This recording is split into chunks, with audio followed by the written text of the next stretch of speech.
محرم میں رسول اکرم صلی اللہ علیہ وسلم نے روزہ رکھنے کی تاکید فرمائی ہے۔ ایک حدیث تو ایسے ہے کہ جس میں محرم کے خاص دن کا ذکر نہیں ہے۔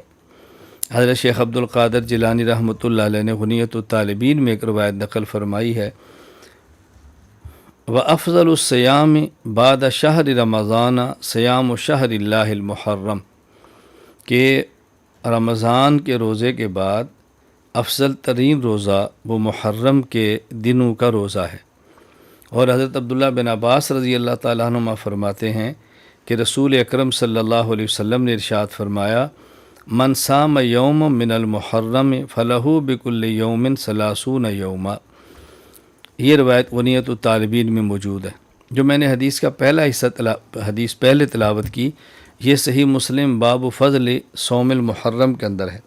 افضل الصیام بعد شہر رمضان صیام شہر اللہ المحرم، یہ حدیث پاک صحیح مسلم باب فضل صوم المحرم کے اندر ہے کہ حضور اکرم صلی اللہ علیہ وسلم نے ارشاد فرمایا کہ رمضان کے روزے کے بعد افضل ترین روزہ محرم کا ہے۔ اور دوسری حدیث غنیۃ الطالبین میں شیخ عبد القادر جیلانی رحمہ نقل فرمائی ہے۔ ابن عباس رضی اللہ تعالیٰ عنہما فرماتے ہیں، رسول اکرم صلی اللہ علیہ وسلم نے فرمایا، من صام یوم من المحرم فلہ بکل یوم ثلاثون یوما، کہ جو شخص محرم کا ایک روزہ رکھے اللہ تعالیٰ اس کو 30 روزوں کے برابر اجر عطا فرماتے ہیں، یعنی ایک مہینے کا اجر عطا فرماتے ہیں۔ اور خاص 10 محرم کا روزہ، اس کی رسول اکرم صلی اللہ علیہ وسلم نے فضیلت الگ ارشاد فرمائی ہے۔ نبی کریم صلی اللہ علیہ وسلم نے ارشاد فرمایا، صوموا یوم عاشوراء وخالفوا فیہ الیہود صوموا قبلہ یومن او بعدہ یومن، مسند احمد میں روایت ہے کہ تم 10 محرم کا روزہ رکھا کرو، لیکن 10 محرم کے روزے میں بھی یہود کی مخالفت کرو۔ یہود 10 محرم کا روزہ ہی رکھتے، تو اللہ کے نبی نے فرمایا تم 9 اور 10 کا رکھ لو یا 10 اور 11 کا رکھ لو، ایک دن پہلے ملا لو یا ایک دن بعد بھی ملا لو۔ اور خود رسول اکرم صلی اللہ علیہ وسلم نے بھی ارشاد فرمایا کہ ہم آئندہ سال زندہ رہے تو ہم اسی طرح کریں گے۔ اس کا مطلب یہ ہے کہ ہم محرم کا روزہ رکھیں، صرف 10 محرم کا نہیں، 9 اور 10 یا 10 اور 11 کا روزہ رکھیں۔ تو محرم میں ایک عبادت اور ایک عمل وہ 10 اور 11 یا 9 اور 10 محرم کا روزہ ہے، جس میں آسانی ہو اس کو اختیار کر لیا جائے۔ یہاں جو سمجھنے والی باتیں ہیں وہ 2 ہیں۔ نمبر 1، رسول اکرم صلی اللہ علیہ وسلم نے روزے جیسی اہم عبادت میں بھی اس بات کا اہتمام فرمایا ہے کہ یہود کے ساتھ ہماری مشابہت نہ ہو۔ بتائیں، جب عبادات میں ان کی مشابہت سے بچنا ضروری ہے تو ہمیں عادات اور دیگر معاملات میں بھی ان کی مشابہت سے بچنا چاہیے۔